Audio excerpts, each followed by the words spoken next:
To the Exposing Mold podcast, where Erik Johnson, Alicia Swami, and I dive into all things toxic mold. Today we are discussing an introduction to the Erik Johnson Effect. Erik has been a long observer in toxic mold and the behavior of toxic mold based on his experience in the Army as a bioweapons specialist. Erik's theory is that there could be things in the environment that are making microbes behave in a more aggressive way. And the foundation of that idea is that mold historically does not and has not created the problems that we're seeing today in modern times. Never before in history do we have anything recorded where people are running and fleeing from their homes because of something growing inside of it. I know this is kind of a hard thing for people to wrap their heads around because mold was in the Bible, and so it states that there's a historical context, but that context that's stated, Erik has pointed out, is mostly in relation to clothing, and the references that are in relation to housing, they do not equal what we are seeing today in modern times for health in buildings. Erik, would you care to speak more on this? Yeah, the outbreak at Lake Tahoe in 1985 was widely publicized. The news of it scared the entire country into refusing to come to Lake Tahoe, and the tourism industry was suffering badly. So this brought a great deal of scrutiny on our situation. The investigation by the Center for Disease Control made it a real target for interest all over the world. So people everywhere were analyzing what was going on, every clue they could possibly scrutinize. And the clue of the clusters being in certain buildings completely escaped everyone's notice. There were no researchers from anywhere in the world who seemed capable of identifying the sick building syndrome as being a problem. This kind of convinced me that perhaps it really was unknown. Just as doctors, neighbors, friends, everybody else was in total disbelief that we could point at sick buildings and claim that this was a driving force in our illness. The behavior of the researchers in failing to address this or recognize it in any way was perfectly consistent with this being unknown. Doctors, if I may say this, behaved in a really bad, competitive, greedy kind of way. They all came to Lake Tahoe obsessed with their own theories, determined to inflict whatever pet theory they had on our situation, and they didn't look at our clues. They didn't accept them. They didn't want to discuss them. And when our own doctors finally did acknowledge that the clusters occurred in sick buildings, there was no follow-up on it. Even they didn't discuss it.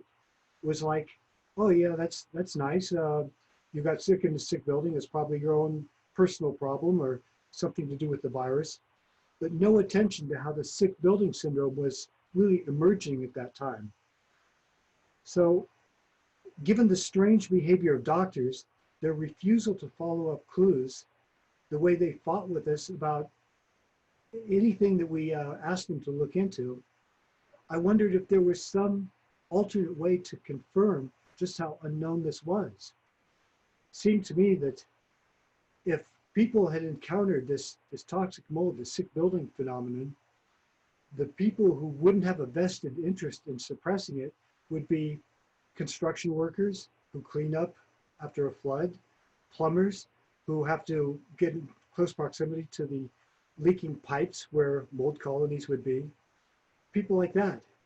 So I started asking plumbers, contractors, if they remembered any incident where people got sick in proximity to this black toxic mold.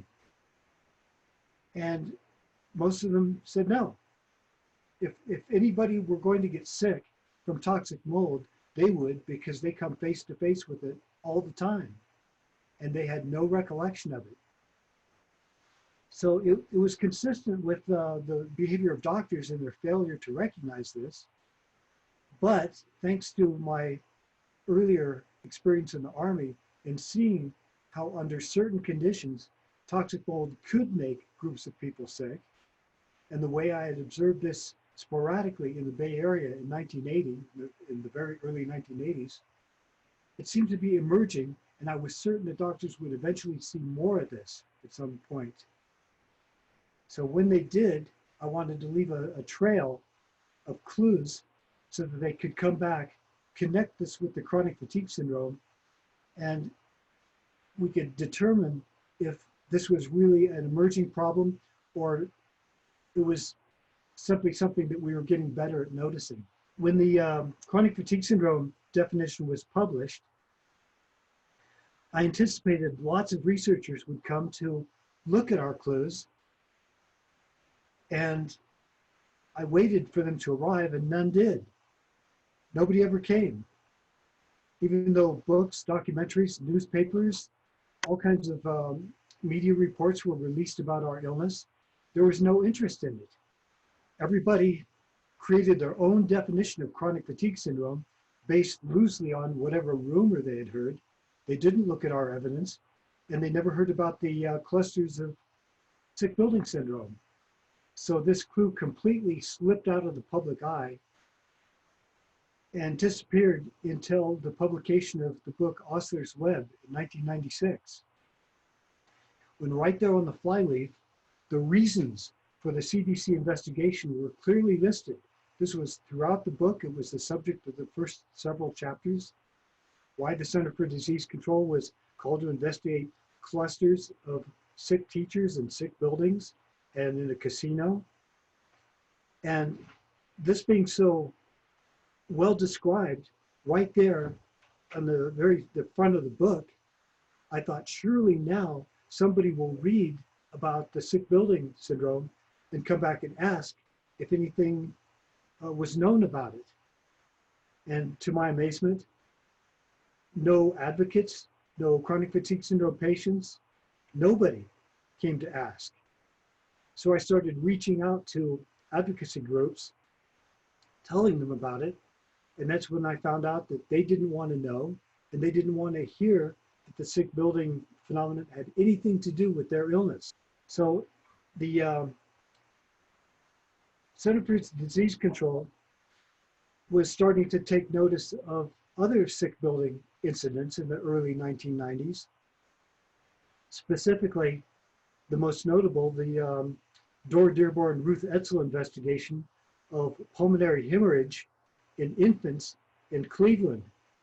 A whole slew of infants came down with bleeding lung disease simultaneously, and Ruth Etzel made the association that these houses typically had high levels of Stachybotrys. This stood out as a common denominator. This was the same mold that we had identified in the clusters of sick building that started the chronic fatigue syndrome that baffled the Center for Disease Control into creating the syndrome.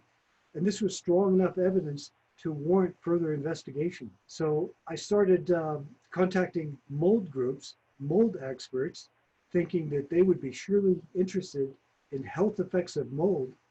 And since they had wondered about this new chronic fatigue syndrome, they would care to find out if their paradigm, the toxicity of this mold, was connected with any discrete illness entity, which it is by virtue of the documented presence of Stachybotrys in the clusters of the original chronic fatigue syndrome cohort. And I'd hoped that the mold experts would respond with greater integrity and honesty than the chronic fatigue syndrome community had. And for a while, it almost appeared that they might, because they discussed it for a while until it emerged that our evidence was actually quite conclusive.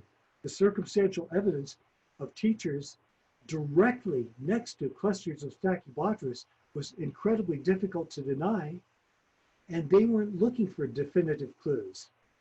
This conflicted with their desire to be mold experts. If this were publicized, then this would make chronic fatigue syndrome the center of investigation and detract from their own efforts. So they decided to suppress it. I carried on telling mold groups, mold experts, about the Stachybotrys phenomenon from about 1997 until 2001 when I finally made contact with Dr. Richie Shoemaker. And he'd written a book called Desperation, published in 2001, that described the original chronic fatigue syndrome cohort as a biotoxin incident. So I found a group of about 160 doctors, many of them prominent Lyme and chronic fatigue syndrome specialists, told my story. And of them, Dr. Shoemaker was the only one who responded. Over the next several years, I told my story to Dr. Shoemaker, and he published it in his 2005 book, Mold Warriors. The title of the book alone, Mold at Ground Zero for Chronic Fatigue Syndrome, was self-explanatory. It explains that there was a clue. It was at ground zero for the chronic fatigue syndrome. That alone was enough to connect these clues and get further research into this.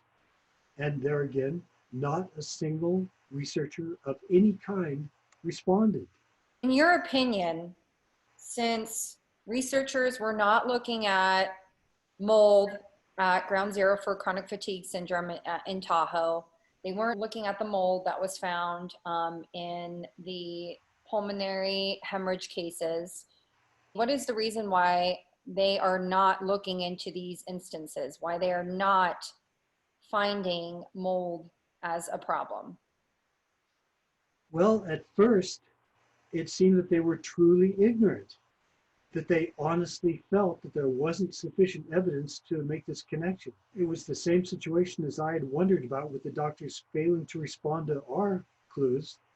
And I started looking around at the other professions, the people who were dealing with mold, to find out if they had any awareness of it, and they didn't. So it seemed reasonable for a couple of years that the Center for Disease Control and our experts would manifest this kind of doubt. But as the phenomenon emerged, more and more people described the same thing over and over again and pointed at the very same mold. The level of evidence quickly came to a point where the association was too clear. I mean, how many times can you deny it after independently people all over the world point at the very same mold? I thought that by the time about 10 more people described the mold phenomenon to chronic fatigue syndrome researchers, they would remember what we had told them and come back. And that's when I found that they were actually never interested in solving chronic fatigue syndrome and didn't want to put the clues together and became quite antagonistic towards following up on this clue. So it really moved into a sociological phenomenon where these experts, despite their claims of scientific objectivity, are actually all on a massive power trip. They're all looking to increase their own base, steer research toward their own theories, control the funding, influence others by manipulative omission of evidence. And this quickly became more of a sociological investigation than a scientific one. And I thought, I'm in a position to perform one of the greatest tests of medical integrity in history. We can find out if researchers will respond objectively to clues when it's handed to them. And so far, they've been a complete failure. Yeah, thank you for that. And it seems to me, and from my understanding, that it would be a huge financial burden for insurance companies. There's a pushback because I think they understand what the problem is and they don't want to recognize it because people are going to be suing left and right. So there is a financial aspect to it as well.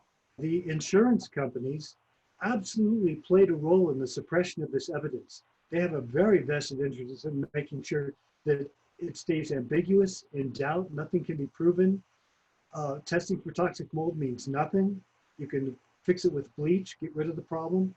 So yeah, their vested interest is undeniable. However, if you look at the timeline of how the insurance company behaved, they didn't have exclusions to mold illness prior to the 1990s, to the late 1990s.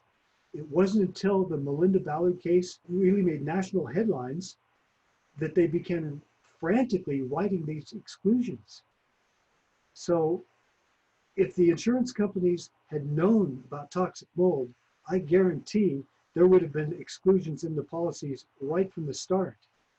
So you can actually tell how quickly this phenomenon has come upon us simply by looking at the timeline of how insurance companies have behaved. But as tempting as it is to blame the vested interests of the Center for Disease Control and insurance companies in suppressing this phenomenon, the behavior of doctors and researchers in refusing to look predated that by 10 years. In other words, as soon as they were handed clues of a toxic agent in the sick buildings, they immediately launched into battle to deny research. Why did they do that? If you've got teachers pointing specifically at a mold colony or asking the Center for Disease Control directly to examine the filters in a room full of sick people, why refuse to look at that point? So I've been unable to find the logic in their behavior. I'm still looking.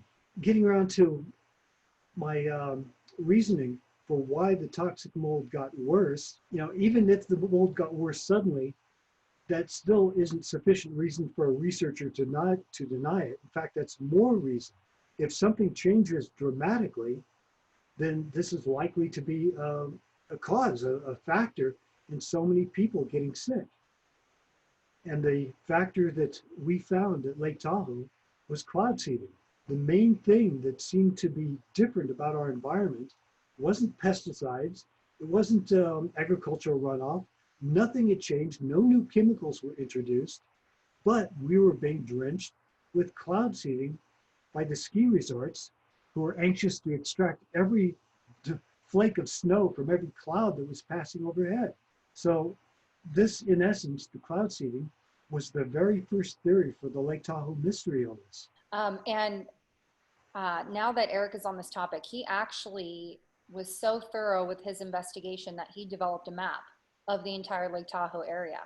And he went through each instance that could quite possibly be the reason why people were getting sick. I mean, he's got a whole list from 1 to 11. And he, again, went through that, did his own investigation, asked around, and has come to this conclusion that the nanoparticles that were being used for cloud seeding were an issue. Environmental changes during this time were so broad that it encompassed a large geographic area all across North Lake Tahoe. And this roughly corresponded to the map of the official cloud seeding that was being conducted by the Desert Research Institute.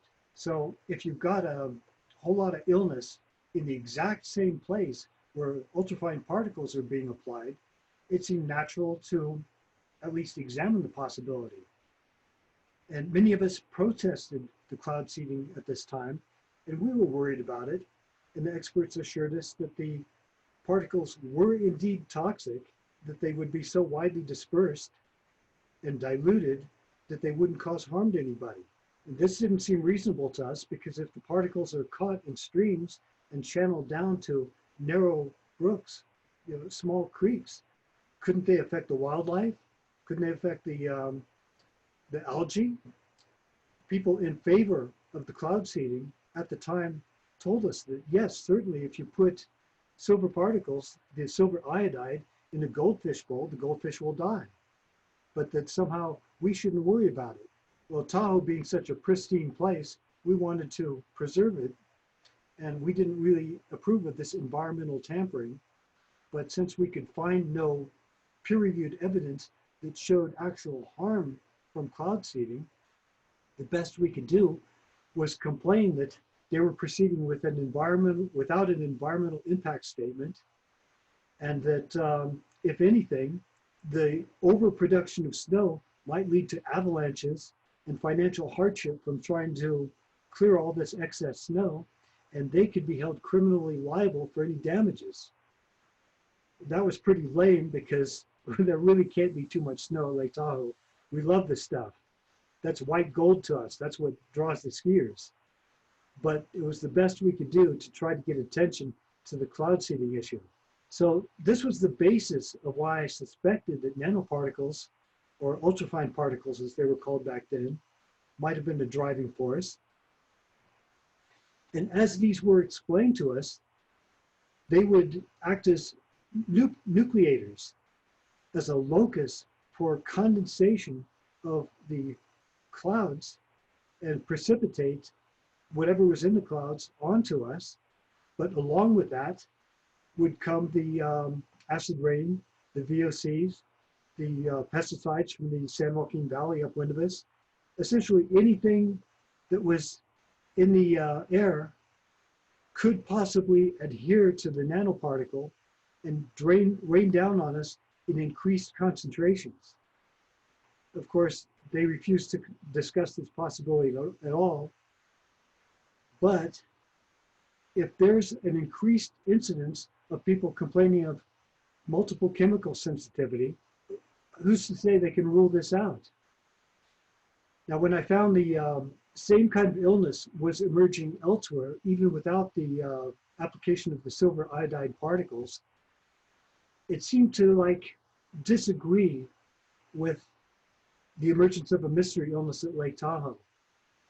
However, if one considers that ultrafine particle concentrations are increasing all over the world and looks for a pattern that might result from the increased concentrations, what might that look like? Wouldn't it look like an increased incidence of sick building syndrome and microbes acting up elsewhere? And this is exactly the pattern that I found.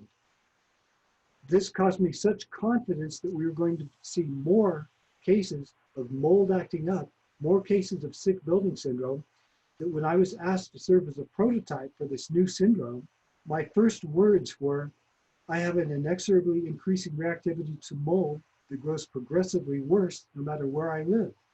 And I suggest that researchers look into it before there are millions of them. One story that keeps playing in my mind as I'm hearing you talk about this is the frogs and the crayfish at Lake Tahoe. Can you just reference that story and give your hypothesis, what you think happened?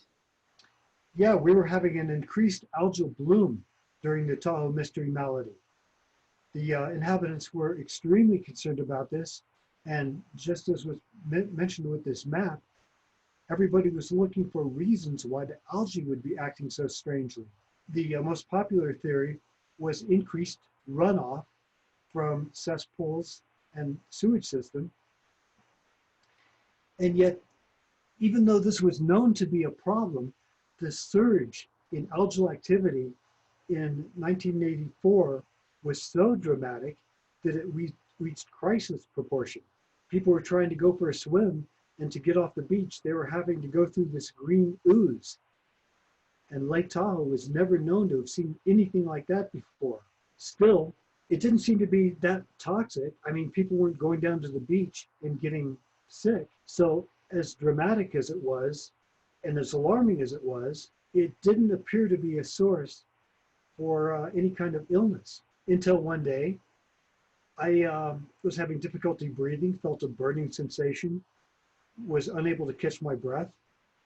And I went down to the beach for some fresh air. And since there's an onshore breeze, I anticipated that the air on the beach would be as fresh as anywhere I could go. And to my amazement, I felt terrible down there. I mean, I felt horribly sick. I began looking for clues on the beach, and there were increased numbers of crayfish dying on the beach. Now, a few days after this, my stepfather called me, said, "You've got to come take a look at this." And we went down to the beach, and the beach was entirely covered with dead crayfish, millions of them. So many that you could not step on the beach without stepping on dead crayfish. You literally could not walk between them. It was a mass die-off like nothing we've ever seen before. There had been a bit of a storm, not much of one, nothing like the massive storms with huge 4 to 6 foot waves crashing on the beach, just a minor one. And yet people leaped for the easy explanation that there had been a storm and it had thrown the crayfish up on the beach. And I thought, that doesn't make sense, not millions of them. This doesn't fit the facts. So I started looking at the crayfish and saw that they left trails in the sand. Every trail was leading away from the water. They were all facing away from the water when they died. These crayfish were trying to escape the lake, clearly a sign of toxicity. And I always wondered if perhaps the cloud seeding had altered the silt, the microbes in the soil in some way, that had altered the biota somehow, that a fairly vigorous species of cyanobacteria, a toxin producer, had emerged, dominated the other weaker strains, unleashed some sort of hidden potential like toxic metals that had been accumulating in the silt. And this flurry of toxicity had been too much for the crayfish to take and caused this event. And possibly this might be why so many people all the way across North Lake Tahoe were now unable to control viral infections. We're getting fungal infections, we're getting parvovirus, cytomegalovirus, reactivated Epstein-Barr virus, and having immunological problems. And if any researcher had ever come, I would have told them about this. But as I've said so many times, not a single one ever came. Another environmental issue that you had noticed were the trees.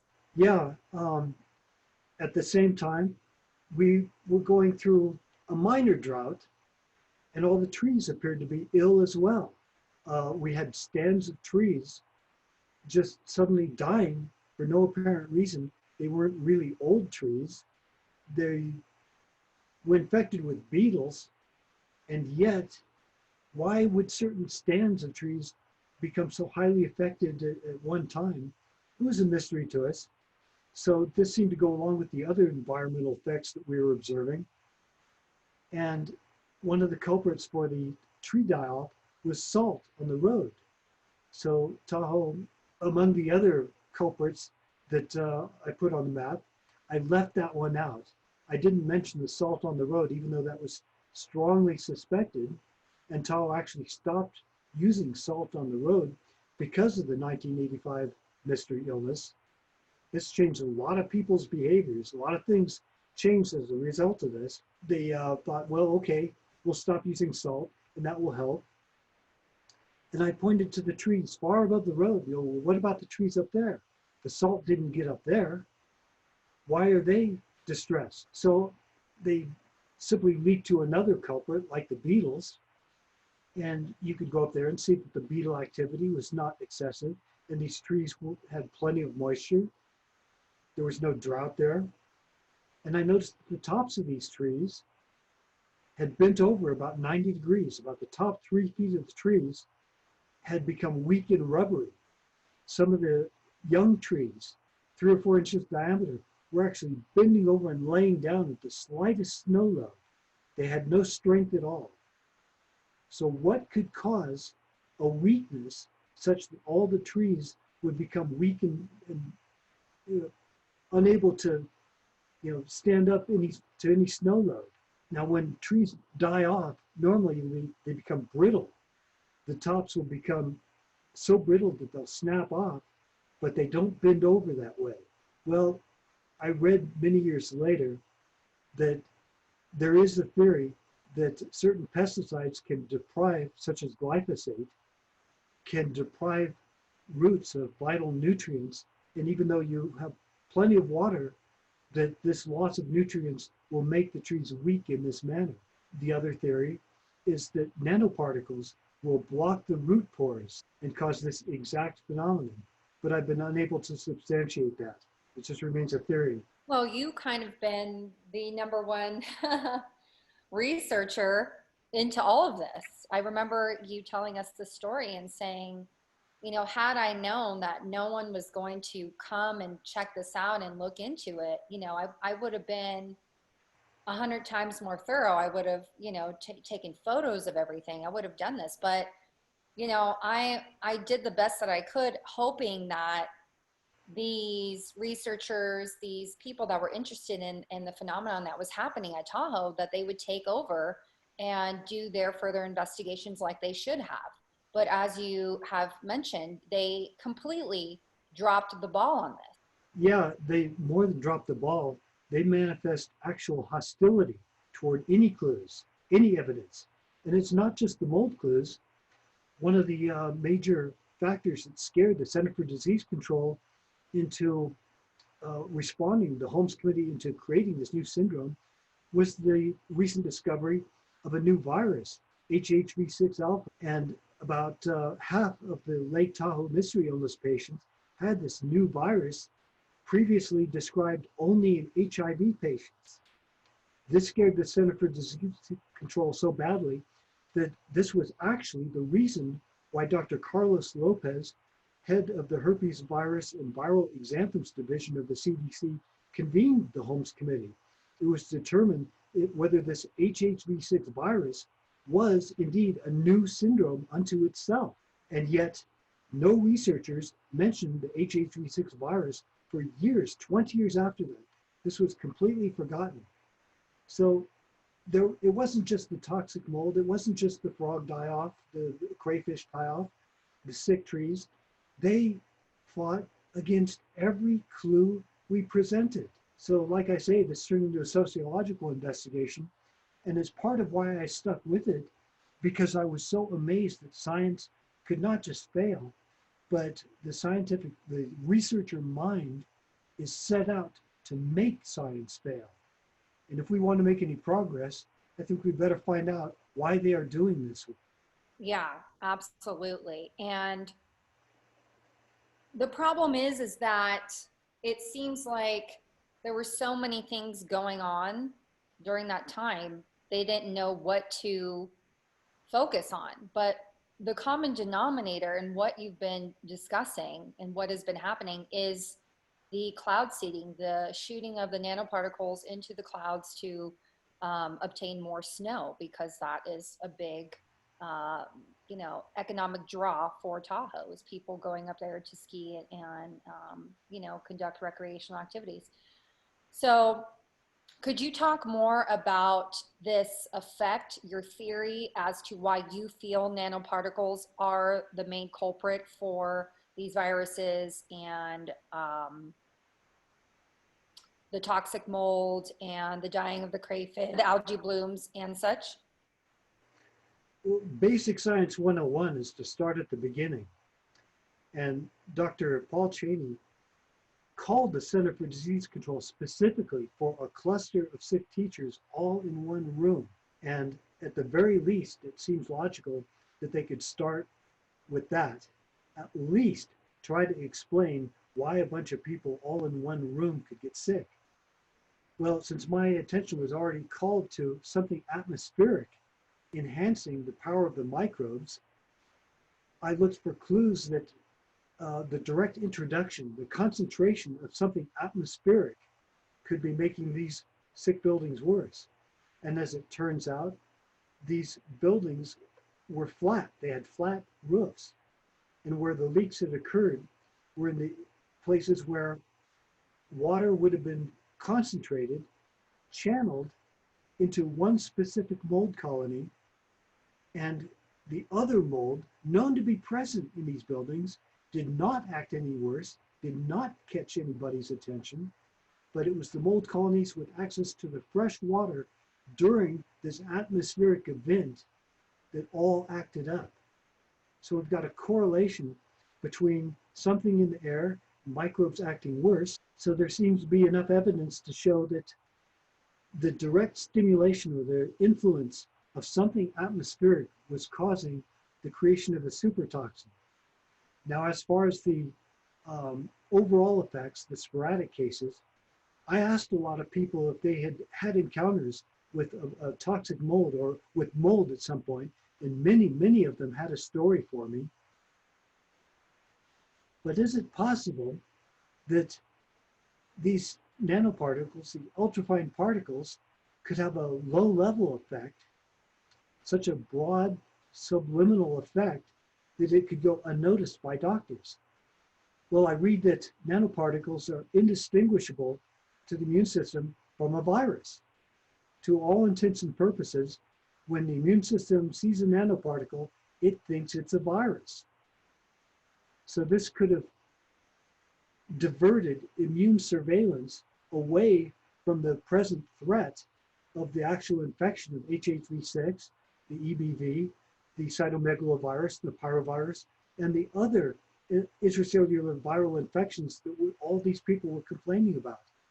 So instead of looking at the big picture and seeing where some outside influence had lowered immune function, each and every doctor fixated on the virus that they found and tried to invent ways in which that virus had become more pathogenic, or blame the patient for their personal inability to maintain an immune function by poor lifestyle, cigarettes, drugs, alcohol, anything they had done wrong, and completely ignore the fact that many of these people, these patients that they were blaming, were patients where they were teachers, they were nutritionists, and even in many cases, doctors and nurses.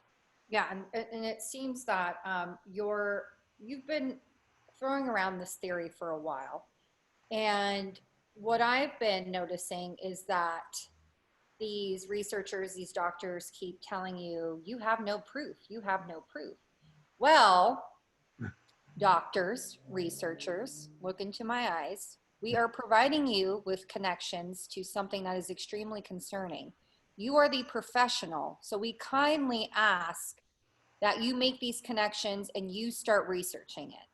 Because at the end of the day, we are not researchers. We are mold injured, concerned citizens of the United States of America that are seeing massive uprising in mold illness. And if there's something going on that is hurting a lot of people, I think it's your responsibility to look into it, to study it, to allocate funds to it. Because if you don't, then we will. And that's what we plan on doing. So again, we're providing you with the opportunity to look into it. If not, again, we are going to try our best to do that research. So that's my call to you. In terms of the responsibility of researchers to look into this, their proposal that we have no evidence is really a power trip, because this is a syndrome. The idea behind a syndrome is because we have a provisional hypothesis based on observation to which doctors are supposed to provide the answer, not come battle with us to say that you can't prove our case to them. This is ridiculous. It shows that they have a basic misunderstanding of the scientific method and why syndromes are created. Yeah, thank you for that, Eric. That was a lot of great information. Thank you all for listening. We really appreciate you tuning in to learn more about what we feel is going on in the environment, learning more about Erik Johnson's effect. And on our next episode, we will go ahead and discuss more about nanoparticles and the mechanisms that are driving them to interact with microbes in the environment, and further explain why Erik Johnson feels this effect is happening and is causing a disruption in the environment and causing more toxic mold. So again, thank you for listening. Please like, share, comment, and subscribe to our content. We are literally on every podcast application out there. I made sure to put us on everything. So you literally have no excuse why you cannot listen, okay? So you can go ahead, check out our YouTube, check out our website. Again, check out those different podcasting applications. We also have the transcripts in English and in Spanish. If anyone wants it translated in any other language, please let me know. I'd be more than happy to do that for you. We want to get this information out there because we feel like it's extremely critical, especially during these very interesting times that we're dealing with. So again, please go ahead, check out our Patreon and GoFundMe pages, because we got a lot of work to do and we would like to raise as much money as we can to go ahead and proceed with that work. Thank you again, and we'll see you next time.